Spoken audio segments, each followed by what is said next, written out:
Black পিঙ্কের practice রুমে কি আসলেই ভূত আছে? আমরা সবাই জানি ব্ল্যাক পিঙ্ক মানে গ্ল্যামার, টপ চার্ট আর কোটি কোটি ভিউজ।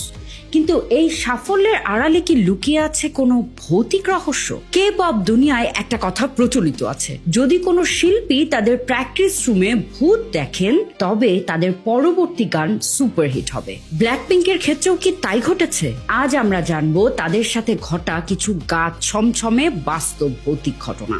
ঘটনাটি ঘটেছিল পুরো ওয়াইজি এন্টারটেইনমেন্ট বিল্ডিং এ।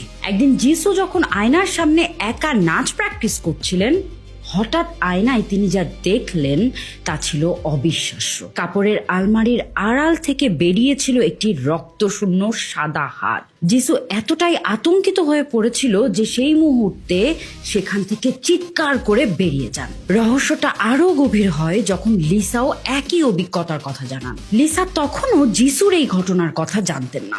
একদিন ঘুমের ঘোরে লিসা স্লিপ প্যারালাইসিস অনুভব করেন এবং তার আলমারি থেকে অদ্ভুত আওয়াজ শুনতে পান। পরবর্তীতে এক সাইকিক কনফার্ম করেন যে সেই আলমারিতে আসলেই একটি বিদেহী আত্মার বাস ছিল।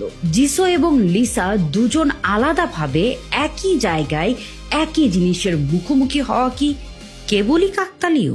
তবে লিসার এই ভূতের সাথে সখ্যতা যেন কাটছেই না। তার নিজের বাড়িতেও তিনি কিছু প্যারানর্মাল ঘটনা লক্ষ্য করেছেন। লিসার মোশন সেন্সর ডাস্টবিনটি রুমে কেউ না থাকা সত্ত্বেও নিজে নিজেই কয়েক মিনিট পর পর খুলে যায়। লিসা অবশ্য বিষয়টিকে এখন আর ভয় পান না। তিনি মজা করে বলেন, হয়তো ভূতটা একা একা বোর হচ্ছে তাই ডাস্টবিন নিয়ে খেলছে। এছাড়াও 2025 সালে লিসার সেই বিখ্যাত জিব্রো কস্টিউম আমাদের মনে করিয়ে দেয় যে ভয়ঙ্কর সাজেও তিনি কতটা নিখুঁত।